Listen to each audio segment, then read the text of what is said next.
Ladies and gentlemen, welcome. My name is BlazingValhalla, or Stuart if you prefer. This is Drive Time, episode number 2. This is the mental health and chronic illness podcast that I do. So as always, before we do begin and get through the formalities, there is a trigger warning in place on this video. If you are easily triggered by talking about mental health or any issues surrounding it, then please do feel free to switch off this video. Now that it's out of the way, if you are watching this on YouTube, you will be seeing me playing some ETS as well in the background. If you want to watch that, you can do. If you want to just listen in the background, that's fine. But you can also find this as a podcast on SoundCloud at the minute in time. We are hoping to get it on some more podcast services such as Amazon and Spotify a little bit later on. I'm currently in talks. And today, we're going to be carrying on kind of from the first episode, but I do have a guest with me today, and that is RHEASUS. What's up?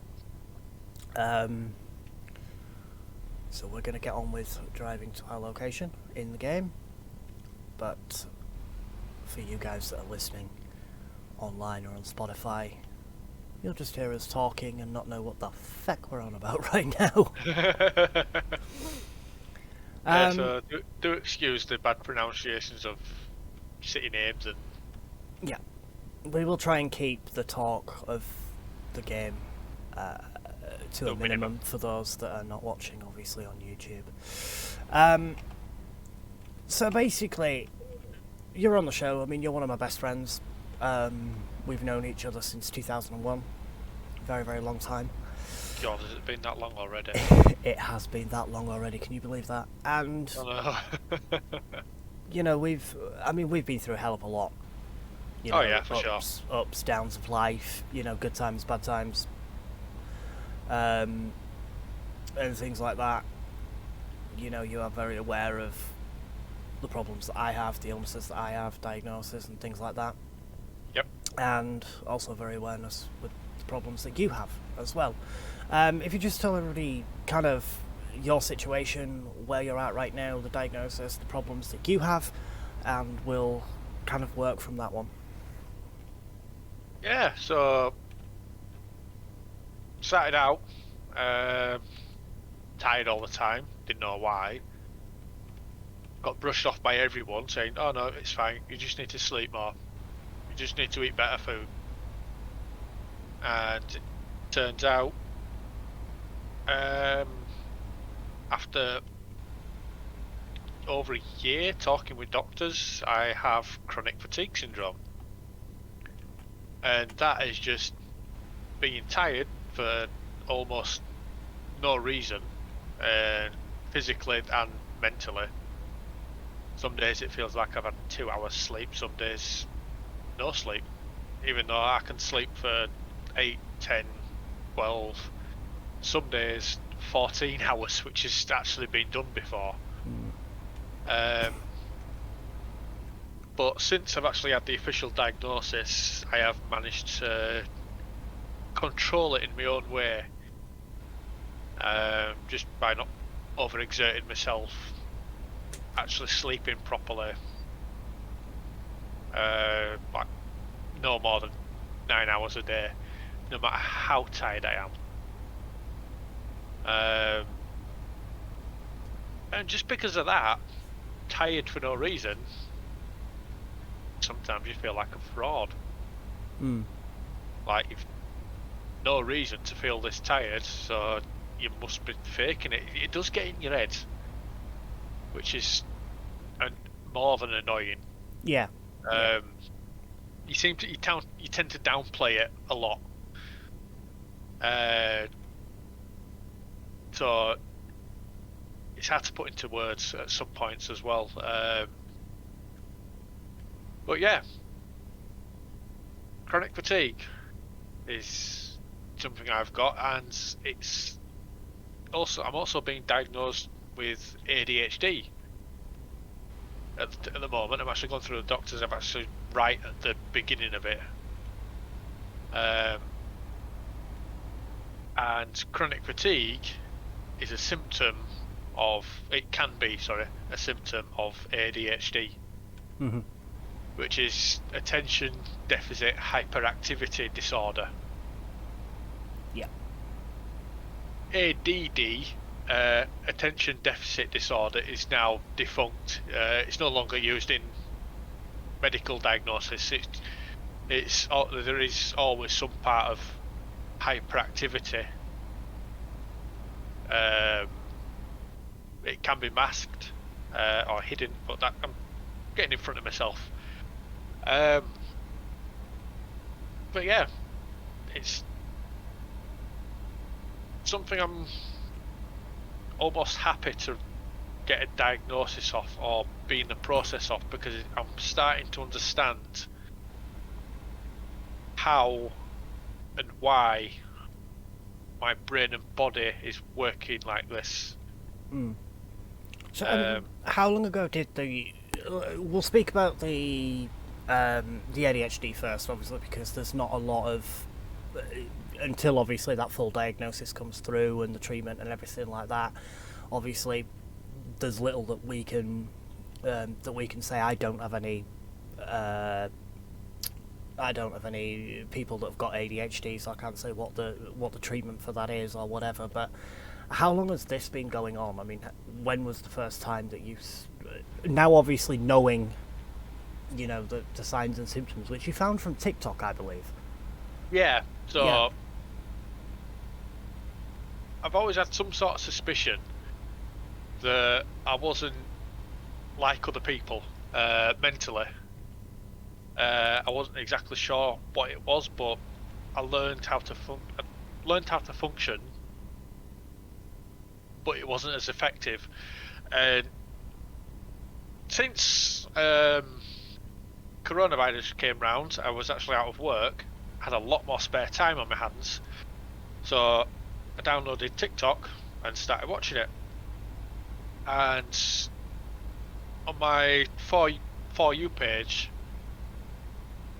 TikTok started feeding me a lot of ADHD creators and just little skits, you know. I thought, oh yeah, okay, that's interesting. But then I found one particular creator. I don't actually know his name, unfortunately. I might have to get that at some point. He's turned little parts of little aspects of ADHD into relevance. So he turns them into little skits and little stories. So I've been sort of like watching him and saying, oh yeah, I can relate to that. That happens to me. So one of them, he was like going to the fridge. What did I come here for? Oh, I'm kind of thirsty. I want to put a kettle on. Oh yeah, I'll make a cup of tea. I'll go to the cupboard. Oh, there's food in here. And just getting complete, you know. Obviously, it is exaggerated, but Yeah. you know, for the sake of TikTok and making it entertaining to watch. But once I started to look past the exaggeration of his skits and stories, I started to realise, hang on a minute, I do those. I didn't, obviously, right at the beginning, I didn't think, oh, I've got ADHD. No, I started to watch more of his content. I started to properly research ADHD symptoms. As well as other things as well. I wasn't just focused on ADHD. I actually looked at mild autism as well. I didn't actually get many of those like boxes ticked for mild autism in my own research.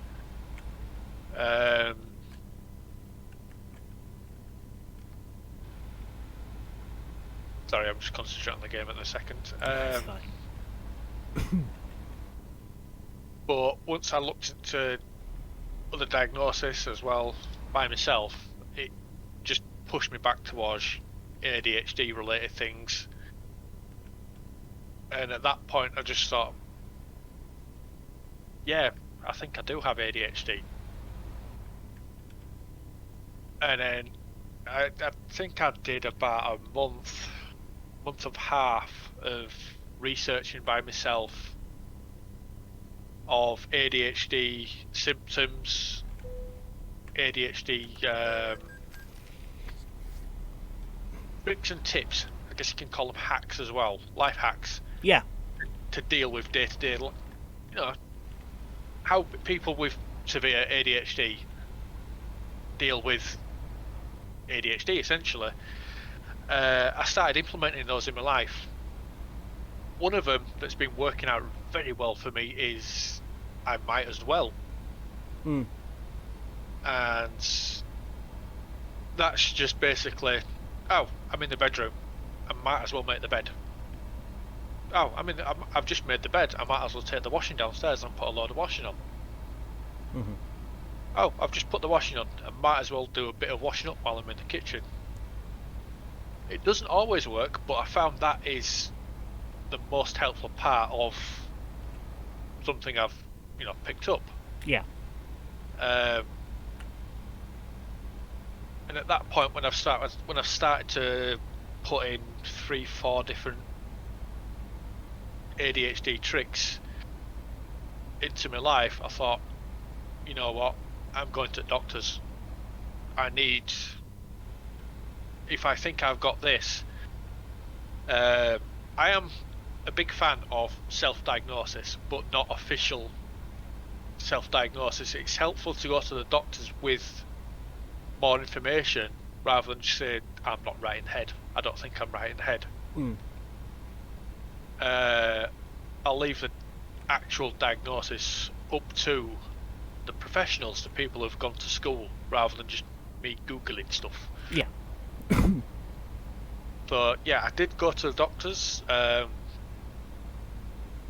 Basically told them I think I've got ADHD. I told them a list of my diagnosis, of my symptoms, sorry, not diagnosis. It was an extensive list, just because of the amount of research I've done. And he said, right, okay, let me research this. I'll come back to you. It could be a week or two, but we will look into this. And sure enough, a week later, I did get a phone call from the doctors and say, look, we've got a questionnaire for ADHD. We'd like you to fill out. Can you come and collect it? So a part of me is really happy that the diagnosis is starting to take hold. Not take hold, but they are starting with a diagnosis, or they're starting to look into it. They've not just fobbed me off, essentially. And the questionnaire is, I would say it's quite broad. Yeah. A lot of people can just say, yeah, I sometimes do that. Yes, I always do that. But all the questions I've answered are, yes, I do that quite a lot. Yes, I always do that. And I think the questionnaire is listed out like this. So it's, if you do get all of them, then you are very likely to have ADHD. But I do not have a medical degree. I do not know if that's why or how it's set up like that. But yeah, the ball is rolling for my ADHD diagnosis. Yeah, I think going on to the questionnaires and things like that you have to fill out. I mean, I filled out one for depression to find out what type of situation I was going through, or what type of depressive thing I was going through, to get the social anxiety and clinical depression and all the rest, chronic depression and all the rest of it.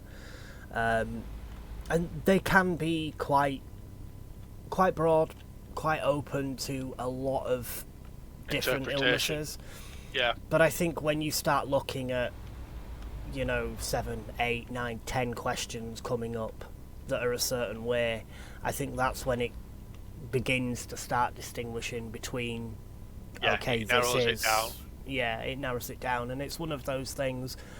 And, those questionnaires and those surveys, they can sometimes be very, very difficult to fill out, because I also had that kind of moment in my head when I was like, do I really want to admit this?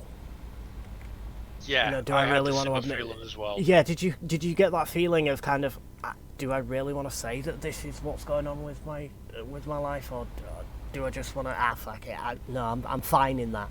You know what I mean? Yeah, exactly. I mean, for anybody that is trying to get a diagnosis of anything, please, the one piece of advice I think that anyone's going to give you on any of these shows is be as truthful and as honest as you can. It doesn't matter how bad it is, how good it is, it doesn't matter. It can be just a little bit, and just a little bit may mean that it's just starting.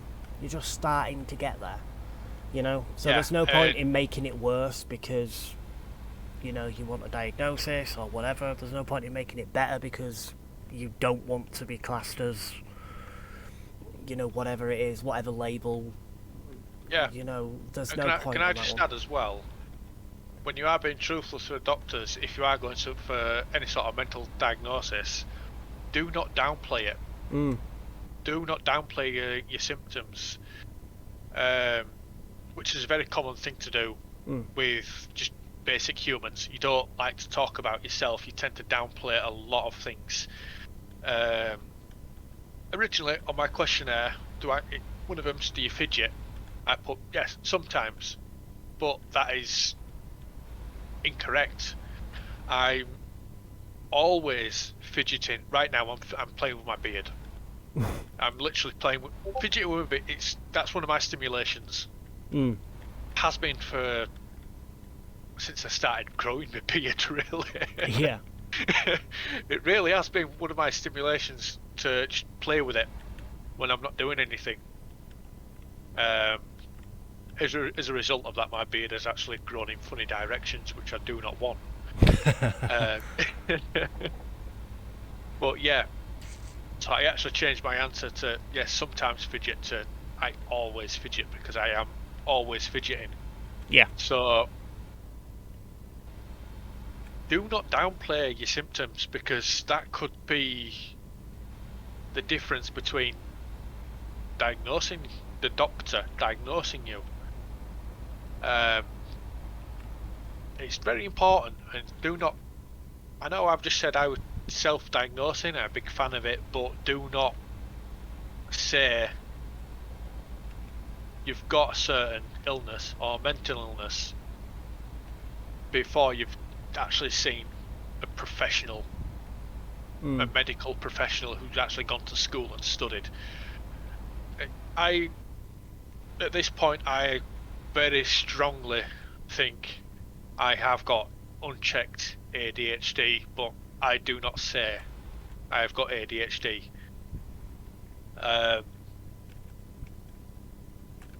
Self-diagnosis is important because it relays a lot more information to the doctors or psychiatrists or whoever you're seeing. But do not label yourself until you've actually seen a professional. Yeah. It could do more harm than good at some points. Yeah, I think there's also that thing as well, isn't there? And I think it's going to come in more with, obviously, the chronic fatigue and stuff like that. I think labelling yourself as something when you don't have that professional diagnosis, there's a lot of people that will turn around and will go, oh, come on. That's crap. It's... You don't have that. You're just this, that, and the other. Yeah, if you've not been professionally diagnosed and you say, excuse me, I've got ADHD, I've got this, you lose credibility. You do, yeah. Yeah, you do. Sorry, I've just got a phone call here. Go on.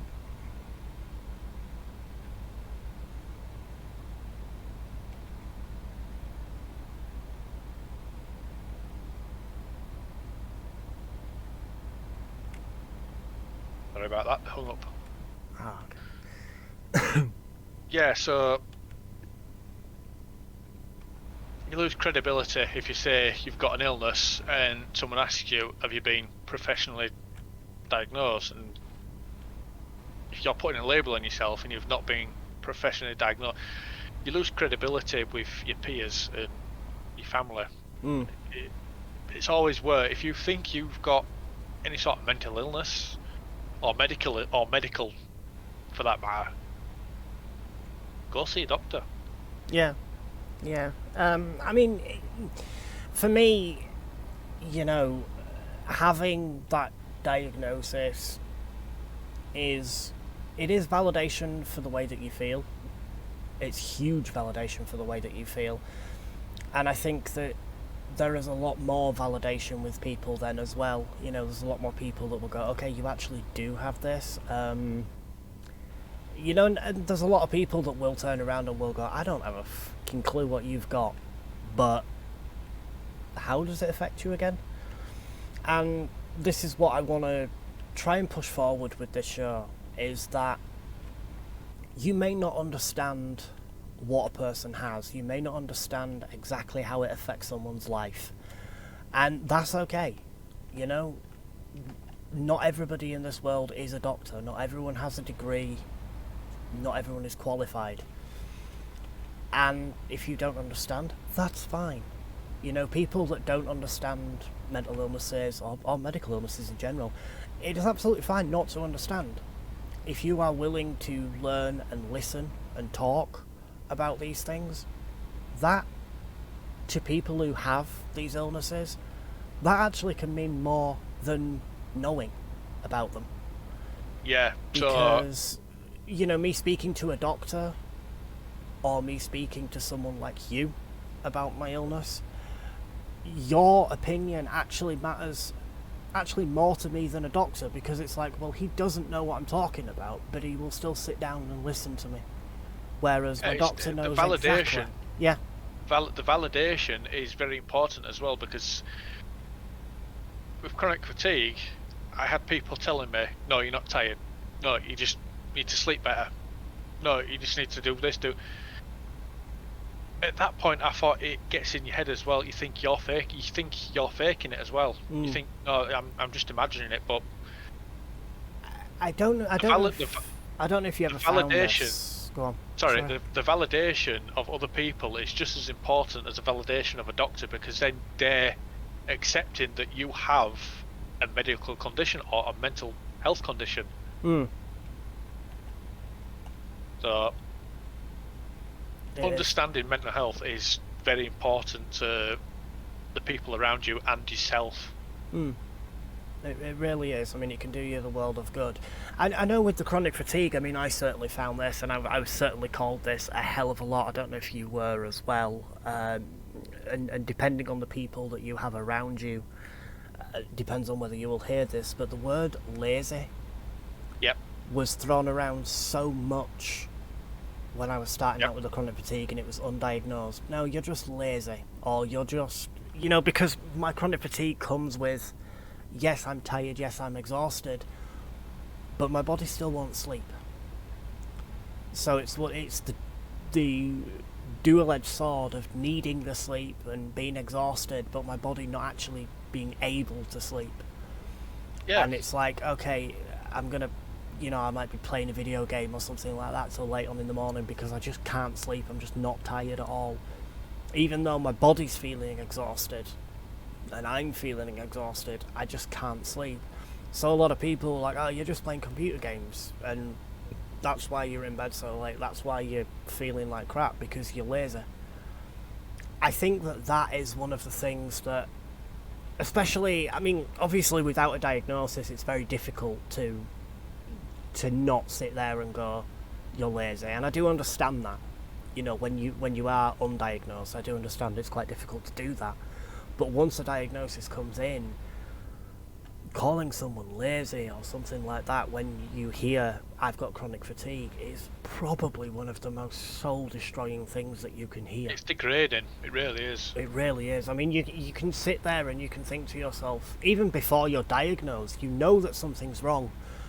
and you can feel and you can sense that something's wrong, and you try and put that over and explain that, hey, something's wrong, I'm going through something, and someone goes, no, you're just lazy. It absolutely crushes you, and it actually made me not want to go to a doctor, because I was worried that they too would say the same thing, that, no, I think you're just being lazy. Do you know what I mean? I don't know. When I went for my chronic fatigue diagnosis, it took me longer than it should have, because again, like you say, touching on people calling you lazy, you're not doing it yourself properly. That got into my head as well, thinking, well, I'm just lazy, I'm just faking it, it's not real, but it is real. Oh yeah. It is absolutely real. That is one thing as well that I'm going to touch on in all of these series, and I'm going to make sure that I say it in every single episode, that whatever you are feeling, if you know that something's wrong, whatever you're feeling, it is real. Don't let anybody tell you that it isn't. You are no less of a person because you feel something. It is real, what you're going through. And I think that is, that's something that really needs to be touched on in mental health in general, I think. Yeah. But I wanted to just backtrack just ever so slightly to obviously finding out the diagnosis from TikTok and things like that. And just ask, do you think that, like, social media nowadays, because it is so accessible by anyone, everyone of all different, backgrounds going through whatever problem and stuff like that, do you think that finding out about these conditions is becoming more accessible, or do you think that still needs a hell of a lot of work? I think it still needs a lot more work. The way social media at the minute is built, it's to grab your attention. Facebook, Reddit, Twitter, TikTok, it's all designed to perpetually grab your attention. TikTok is perfect. I want to say TikTok is perfect for ADHD. Just because short videos, very fast. You can watch the next one very fast. Just swipe your finger up. I'm going to stop for some fuel here in the game, by the way. Yep, sure. TikTok, like I say, it's very fast content. So you're watching a new thing every 30 seconds. So that is absolutely perfect for ADHD. Because you're doing a new thing, it's repetitive.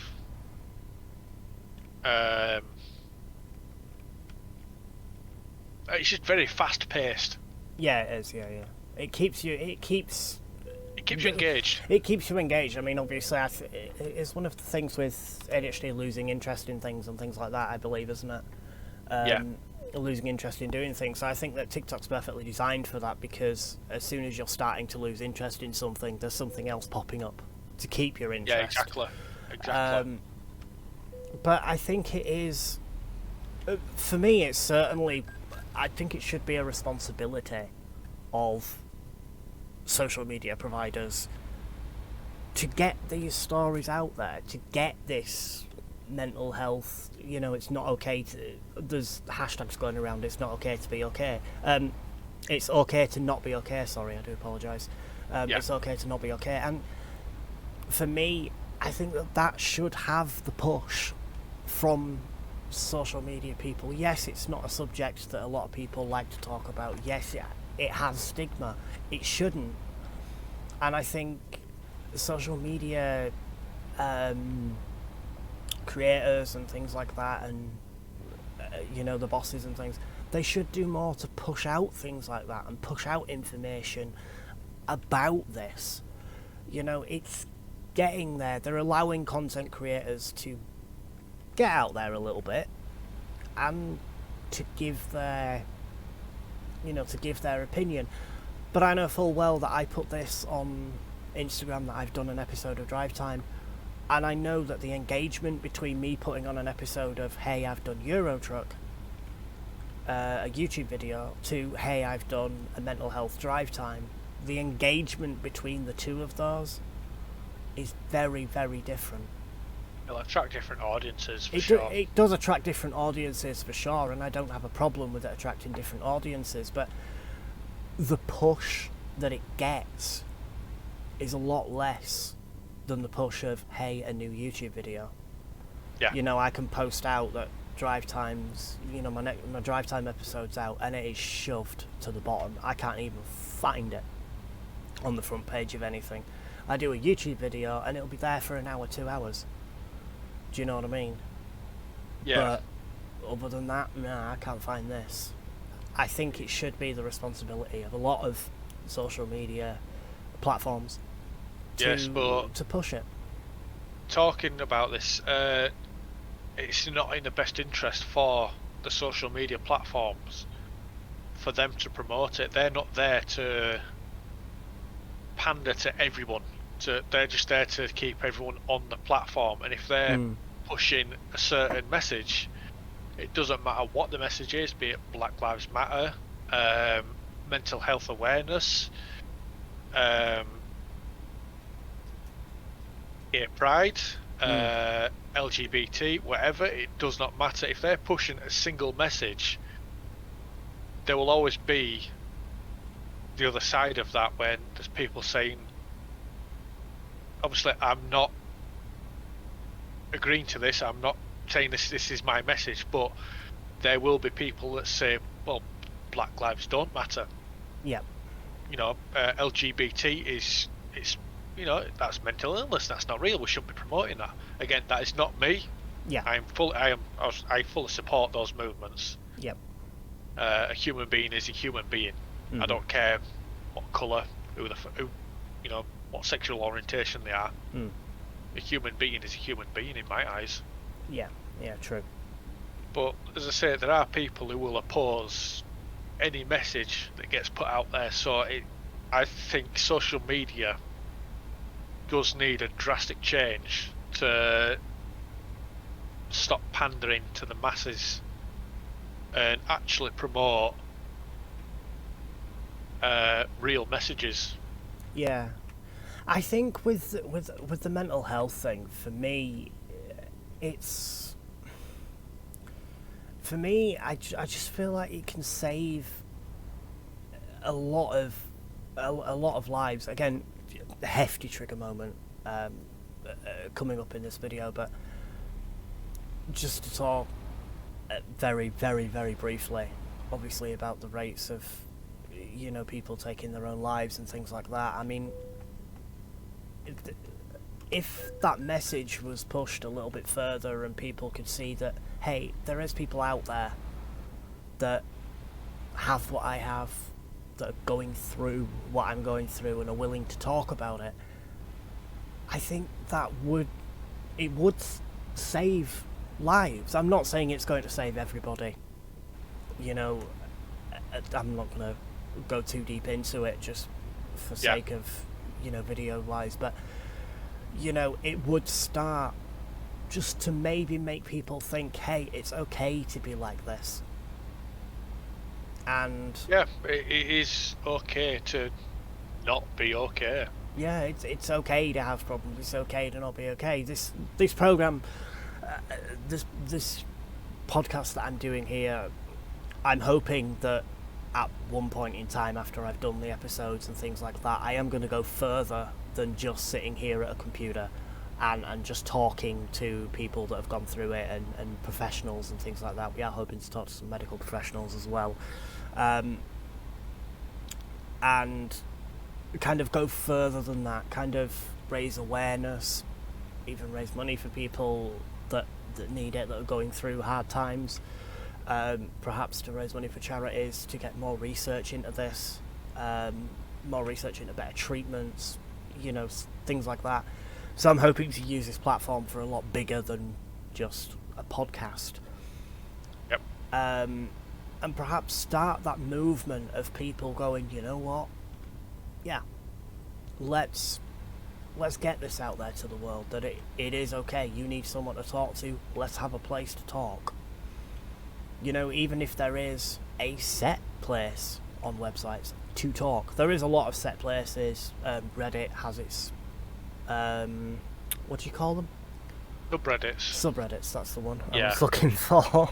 Reddit has its own subreddits and things like that. Facebook does have groups for mental health awareness and things like that. So there are those things, but you try and promote one of those groups and your post is not going to get as much engagement as promoting, I don't know, a local football team or something like that. Do you know what I mean?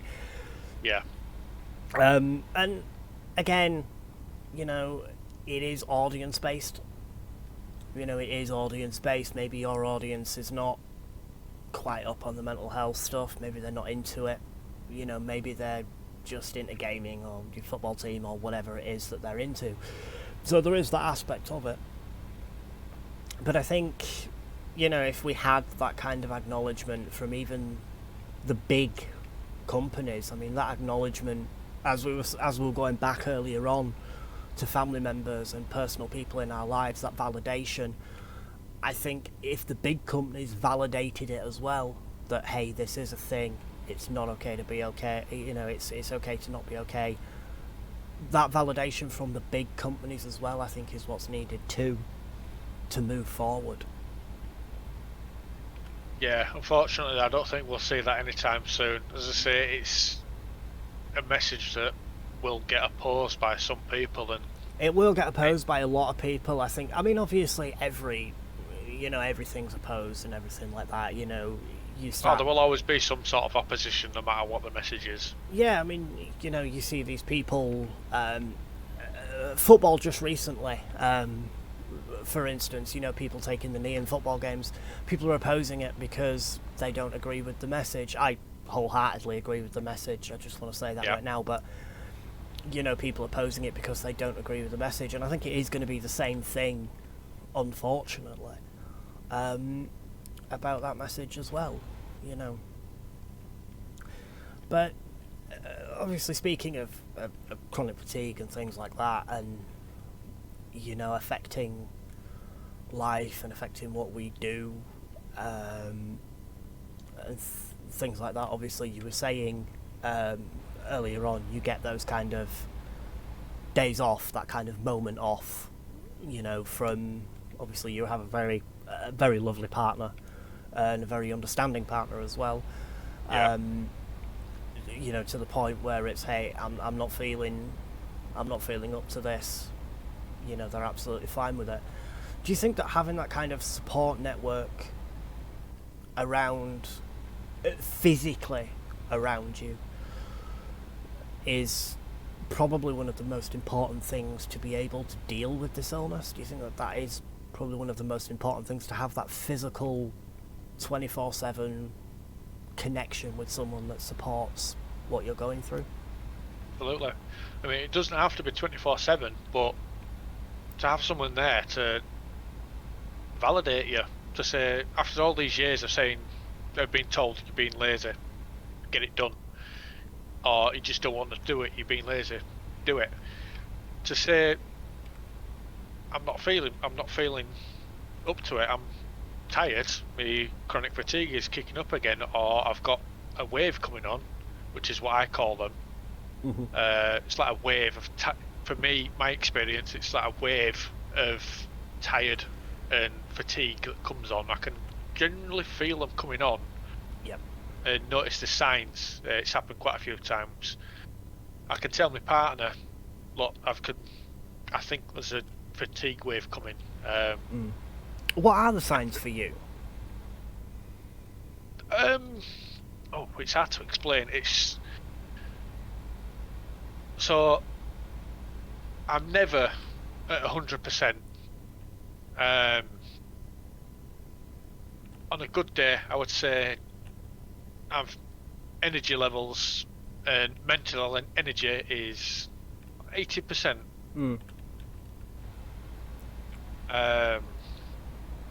But when I can feel a wave coming on, a fatigue wave, it starts off with brain fog. Yeah. So I'll be confused. Simple tasks. I'll start to get confused at simple tasks. I'll zone in and out of conversations, even if they're talking to my face directly. I'll ask them to repeat things. One big one, I'll zone out. So I'll basically stare into space. Is the best way I can explain it. My vision goes blurry. Mm. I fixate on one point and I'll pinpoint on one thing, not realise I'm looking at it, and then I'll stay like that for, I'd say, about 10 seconds, realise, oh, you're fixated on this point. But I won't snap out immediately. I'll wait a few seconds before I can actually snap out of it. But I've realised in my research for ADHD, all those are common symptoms of severe ADHD. But all these sort of like all these symptoms sort of line up very fast and in a row when I'm having a fatigue wave. Mm. But another one is I can also feel myself just generally slowing down. Yeah. I mean, So, I kind of have that moment where it's, oops, a daisy. Sorry about that. I kind of have that moment where it's not like I lose consciousness specifically, but it's really difficult to describe, but it's kind of like losing consciousness but being conscious at the same time. So kind of fixating on one point. Yeah, kind of blackout, but just nothing's going on in my head whatsoever. Just absolutely nothing's going off. I don't know where I am. I've clicked out of existence. I've kind of disassociated completely. Yeah.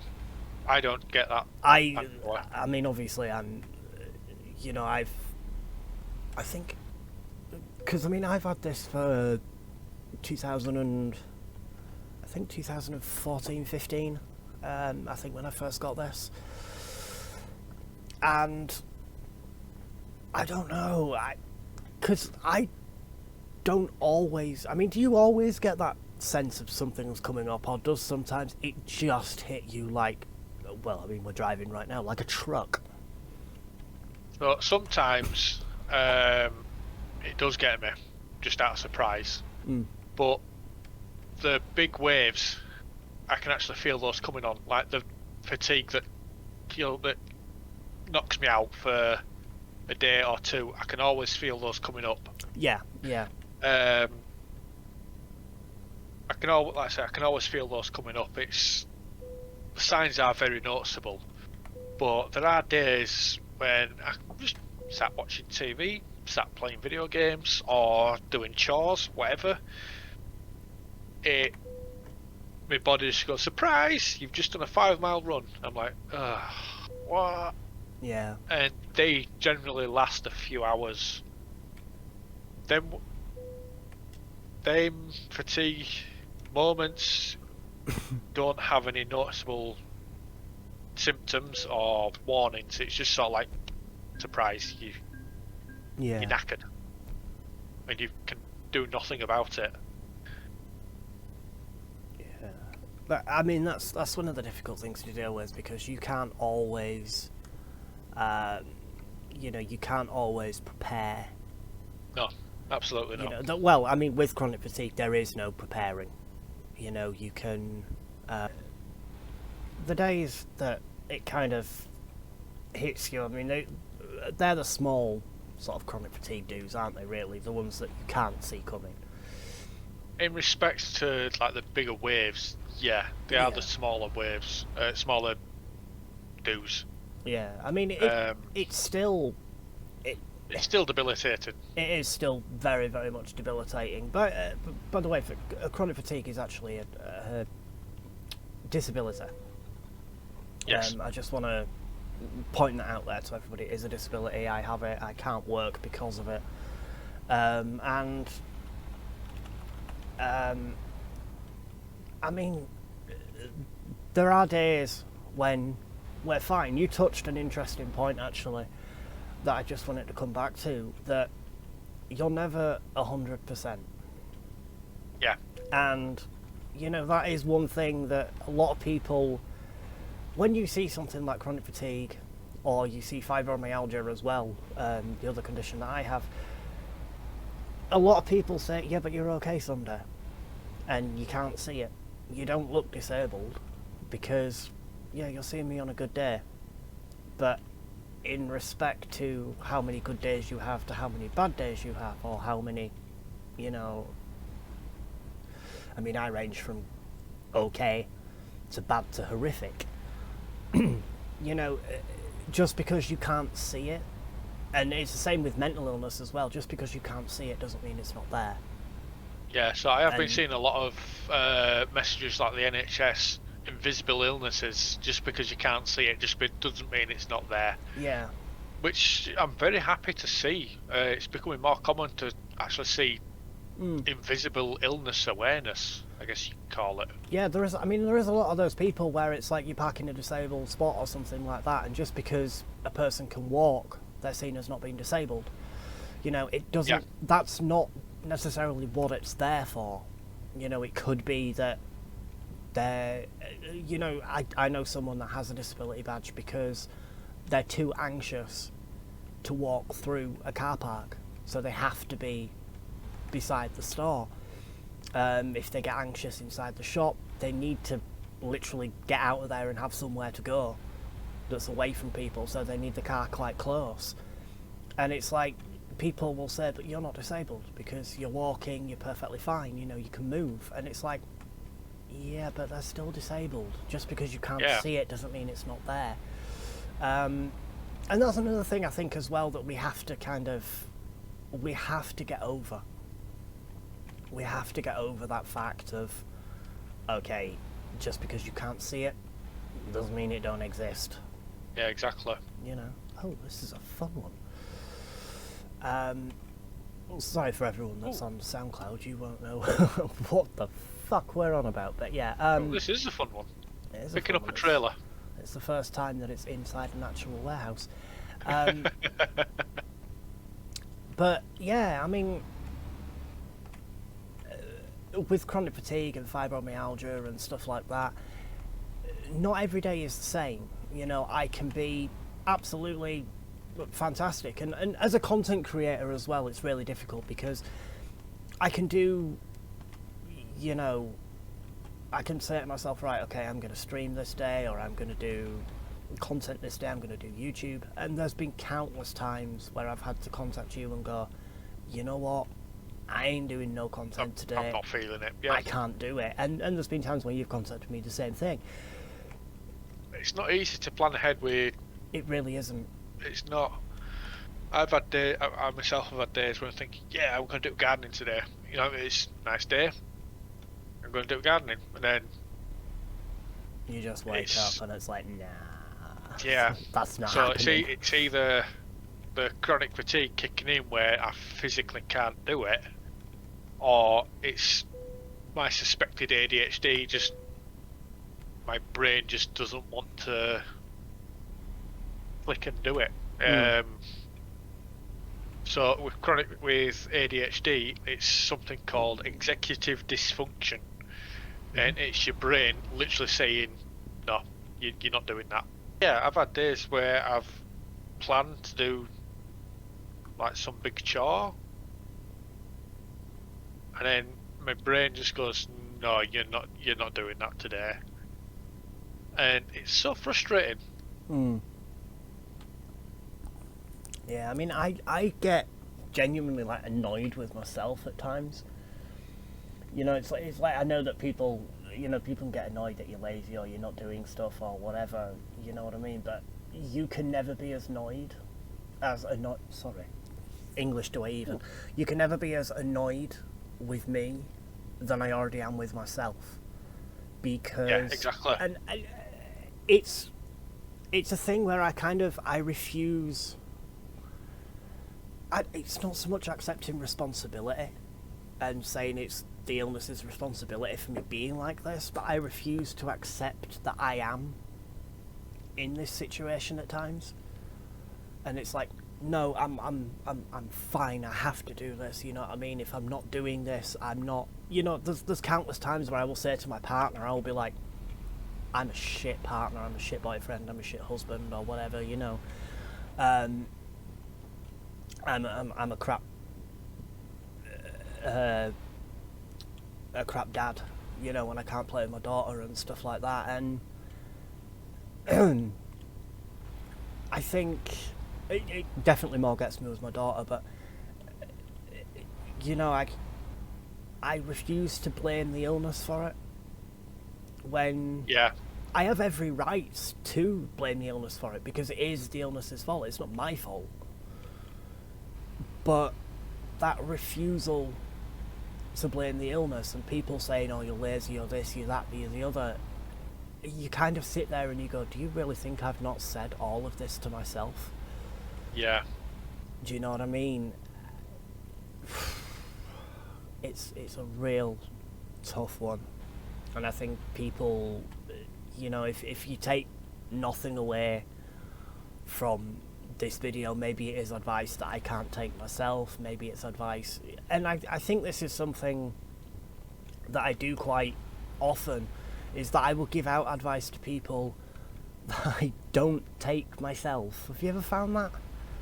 I have, yeah. Where it's like, don't let it get you down, don't let it, you know, stop you from trying to live your life and stuff like that, but then again, you don't do it in your own life. Yeah, it's very easy to look from an outside perspective on someone's life and say, well, you just need to do this. Yeah. But it's not always the case that they can do what you've suggested. Yeah. I'm sure you've had advice given to you saying, oh, it's just as simple, do this. And then you've just sort of like, well, yeah, okay, it is that simple, but it's really not that simple. I think the advice that I was given advice once, and it was pop a Lucozade and call me in the morning. That was literally, because I mean, my partner jokingly will say pop some pain, because obviously with the fibromyalgia it's pain related. Yep. And she will literally, jokingly, by the way, to everybody that's watching, will literally say pop 2 painkillers and call me in the morning. Do you know what I mean? But someone actually genuinely said to me, pop a Lucozade and literally just come back to me, because you'll be fine. Lucozade, coffee, energy tablets, Pro Plus, whatever it is, it doesn't work. The only one thing that I've not tried that someone requested me to try was crack. Now, let me just preface this. I am going to say a little story here, but let me just preface this with the fact of I do not think taking crack for anything is a good idea whatsoever. Please do not take unprescribed drugs of any kind, and that's you know, even if it's a normal antidepressant or something like that. You know, feeling depressed, I'll just take someone's antidepressant. Please, for feck's sake, don't do it. Outside of paracetamol, Lemsip, or ibuprofen. Yeah, please if don't. If it's not been prescribed by a doctor, do not take it. I will preface one thing, and I will say this one thing: CBD oil is a completely different scenario. Hell yeah, I agree with that. Whatsoever. You know, if you can do that, do it. Try and take the one without THC. THC. Yeah, try and take the one without THC and just the actual oil itself. That's absolutely fine. Go ahead and do that, but please do not take any drugs that are not prescribed to you or anything like that. But no, someone said to me, why don't you basically snort crack? It wakes you up, it makes you alert and everything like that. You'll be fine. Yeah, because getting a drug addiction is the way to deal with having a problem these days. Do you know what I mean? I don't know. I mean, yeah, sure, there are times when I've looked around and I've been like, I will take anything right now that will help. But anything but that, I think, is the is the thing there. But I love that pop a Lucozade and call me in the morning. That's fantastic advice. Thank you so much. I think I've had similar advice as well. Just drink an energy drink or drink a sugary drink, and see how you feel. It doesn't always work though, does it? No. I've often found that coffee, energy drinks, Pro Plus, it doesn't matter what I take. I mean, I can literally load myself up with energy drinks, and please, again, as well, on the subject of energy drinks, please do not have more than is recommended on energy drinks. You can kill yourself. Yeah, caffeine and sugar content is pretty high in those, so if you have more, you are putting your health at risk. If you do have chronic fatigue or any illnesses like that, please do not load yourself up on energy drinks and think that it's going to help you. It will probably do more harm than good. I will say that much. Well, actually, no, it'll definitely do more harm than good. But no, I mean, I can have coffee, energy drinks, I can load myself up to the point where it is a little bit dangerous, and it still just doesn't help. No. It doesn't stop it, because it is literally just your body saying, nah, I'm out. Doesn't matter what you put into your body's still going to turn around and go, nope, I'm out. You ain't doing shit today. You know, and just the brain fog and the confusion alone can be, I mean, to a certain degree, it can actually be deadly. I mean, I've left gas on and stuff like that, you know, normal things. I mean, I used to be a chef, you know, so cooking absolutely during my life has come second nature to me. But when I got this illness, cooking is just completely out the window now. I can't keep timings right. I can't, you know, you're doing bacon and beans, for instance, you know what I mean? And I'll be burning one of the two. You know, where normally it'd be an easy thing to do, but it's like, I'm cooking the bacon up, I forgot the fucking beans. You know, or I forgot to even turn the gas on the beans, which is great. When you spoon them out and everything, everyone's eating the tea, and it's all like, oh yeah, ooh, this bacon's nice, sausage is nice, yeah, these beans are fucking flat cold, mate. Did you warm them up? Oh shit. Yeah, it's easy to forget a lot of things. It is something where, you know, with chronic fatigue, I will take the mick, I will have a laugh. You know, you don't automatically think, oh, this is funny at the time. But I think you really do have to kind of sit there sometimes and just go, that'd be funny in any other situation. So, you know, let's have a little chuckle over it, you know, and having people around you that you can have a chuckle with over it as well. And that can, I think, minimise the, not damage, I don't want to say, but minimise the effect that it has. Because I think laughing a little bit about it and being able to have that kind of relationship with someone, it does minimise the effect a little bit. It's always good to have a positive attitude about any, I want to say anything, but there are certain situations when you can't. Yeah.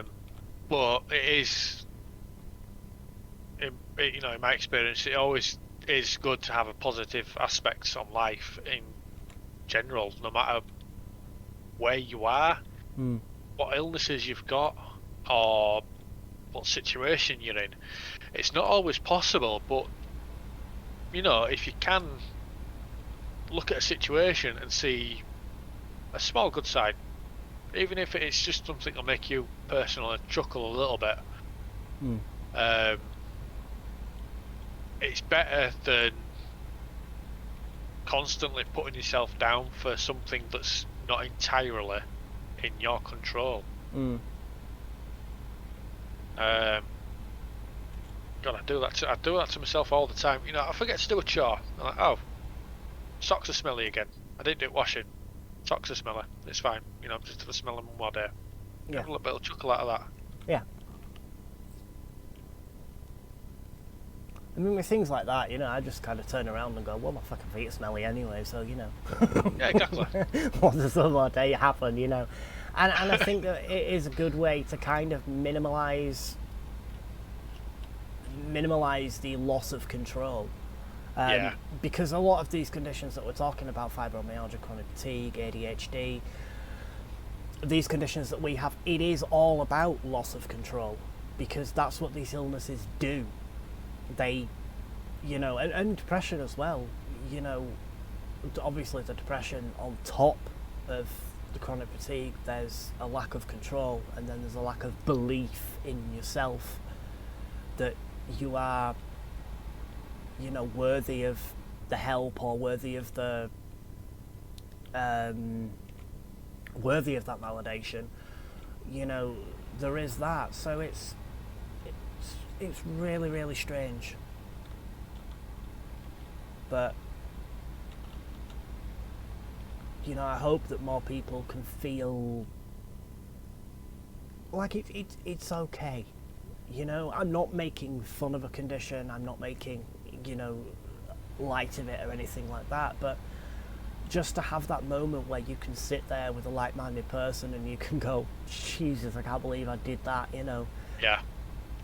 And just kind of minimalise it a little bit, because it is horrific to sit there, and I found myself sometimes just kind of sitting there and going, holy shit, what have I become from the person that I was? I mean, you met me when I was a carer for my grandfather. Yeah.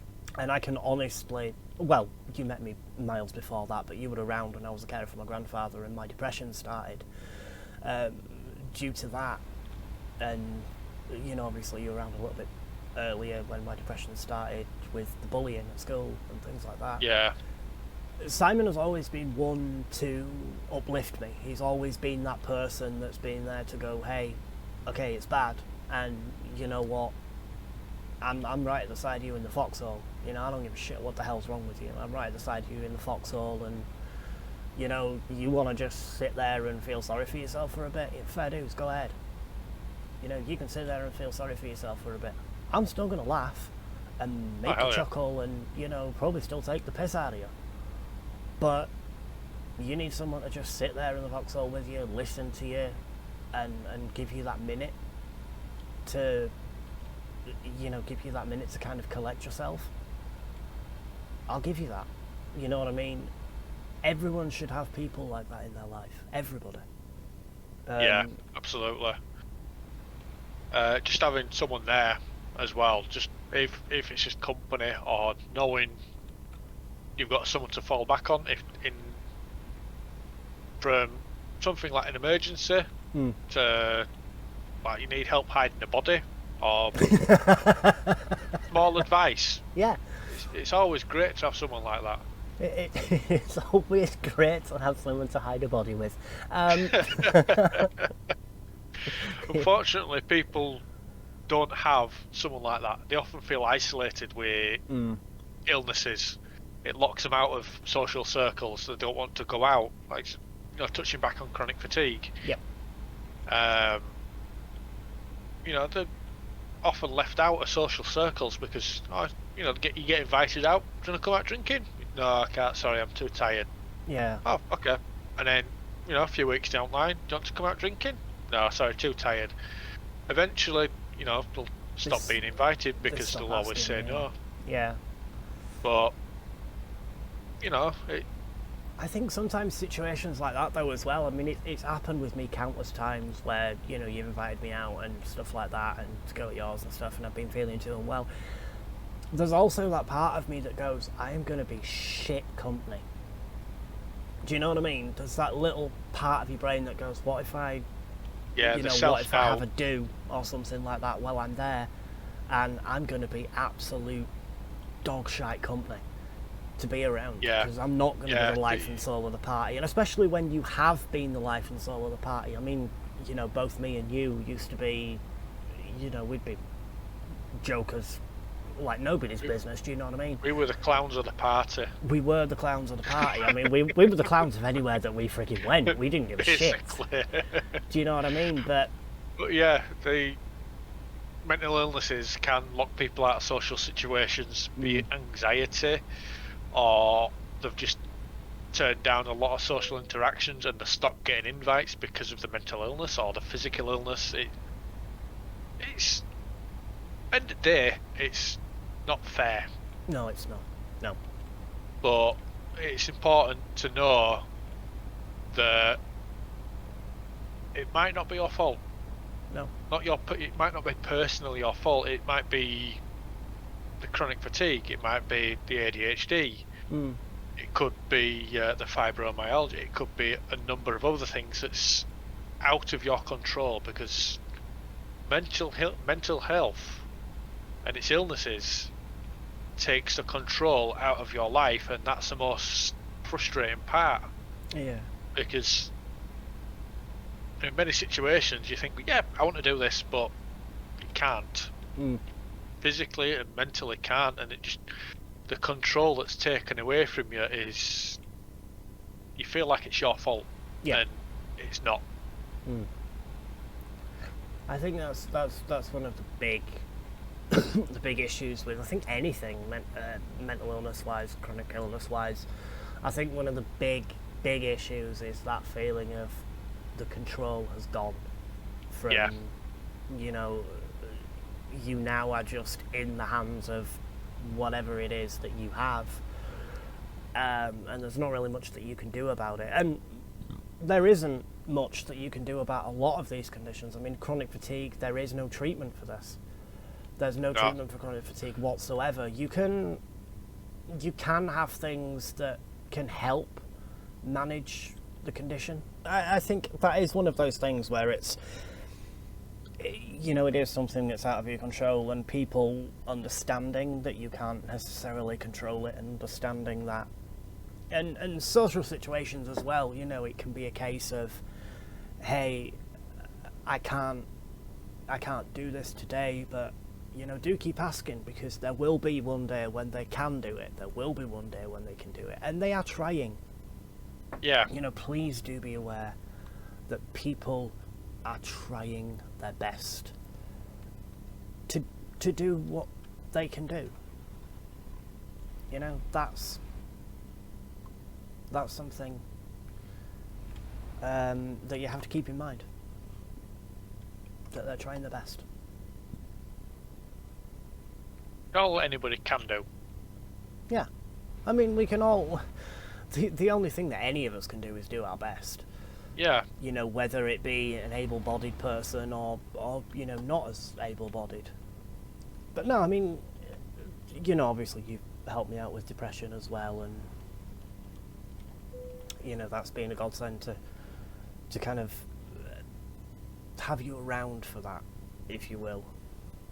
And to have a person that is as understanding as obviously what you are with that.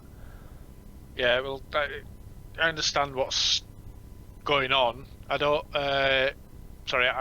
fully understand what's going on, but I can appreciate the things you're going through. I don't have fibromyalgia, so I can't relate to that, but I do have chronic fatigue, so I can relate to that. So, you know, it's just important in general to have someone else to understand what's going on. It definitely is, yeah. It's definitely important to have someone that's there, that can go, well, okay, so, yep, you know, you're not, I don't particularly understand it, but I'm here for it. You know, that is probably one of the best things that you can have. You know, like I said earlier on, having a doctor understand you is all well and good. They're a medical professional. It's their job to kind of understand you. It's their job to kind of sympathise with you as well, I suppose, but it's their job to kind of understand what you're going through. It's not your friend's job or family's job or whatever to understand what you're going through. So, you know, the ability for them to do it sometimes means a lot more in that sense. Yeah, and touching back on having someone there that understands, there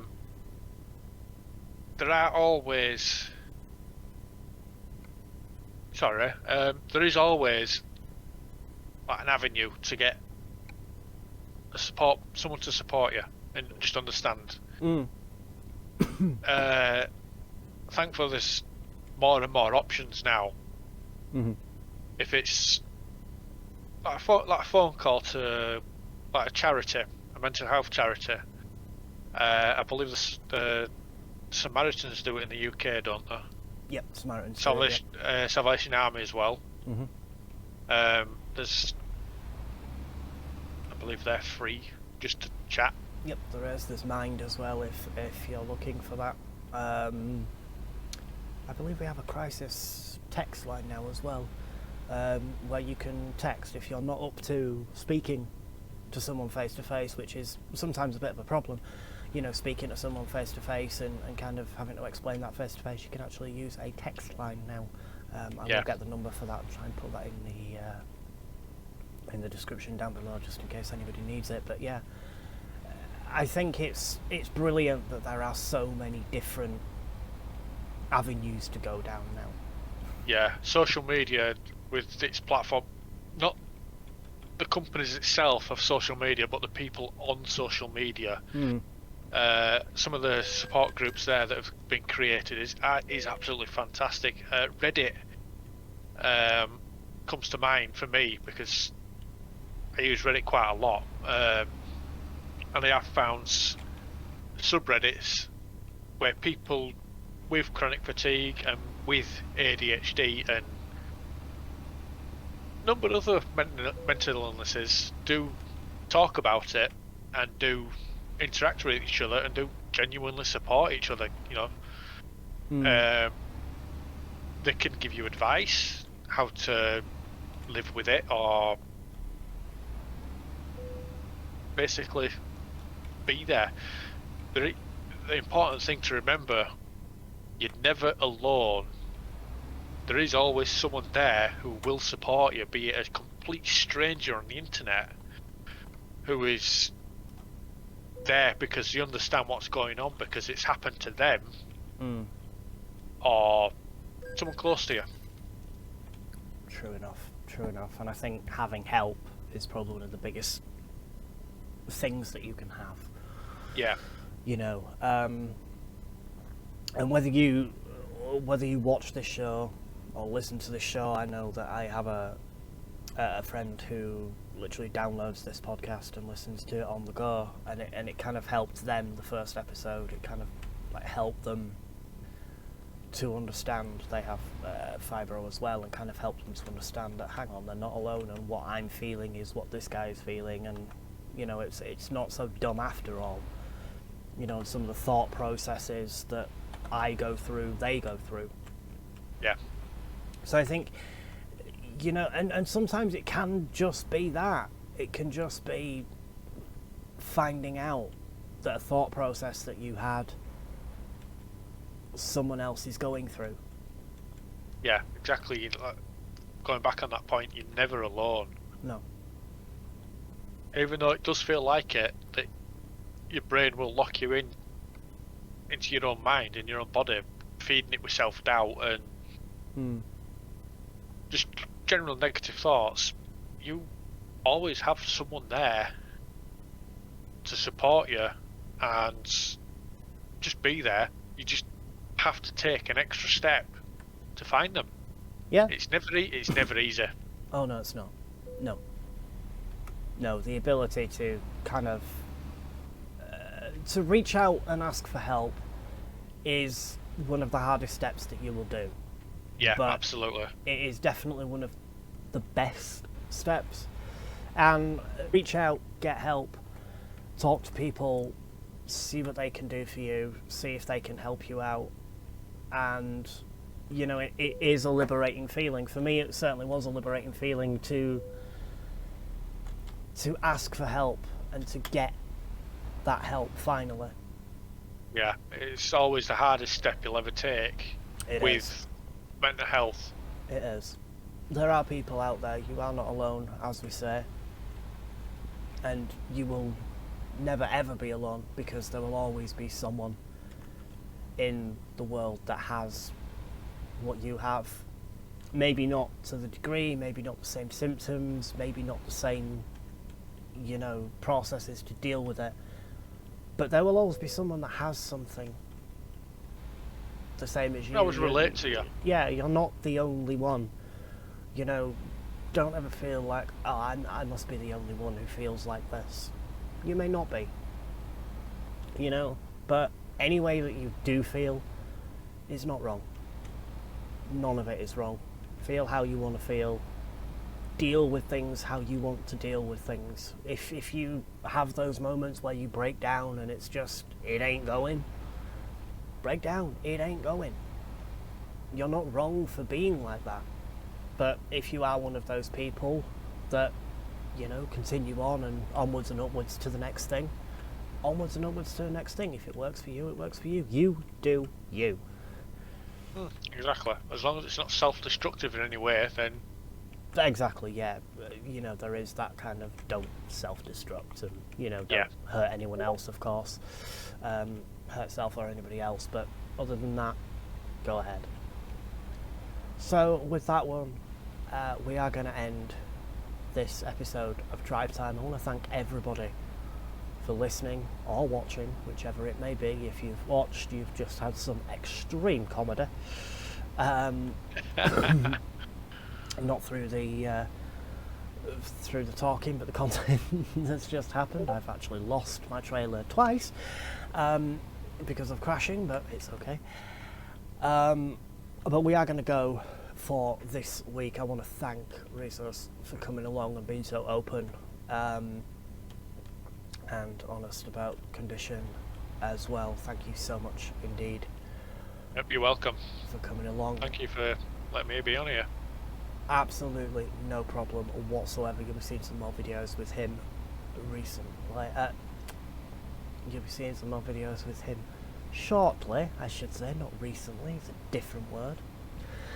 But other than that, if you are watching this on YouTube, thank you very much indeed for watching. Please do like, comment, rate, all the rest of it. Subscribe, notification bell, all of that lot. If you are watching us, listening to us on SoundCloud, thank you very much for listening. I hope that you've enjoyed the show, and we will see you all next week. Thank you very much, and goodbye. Okay, guys.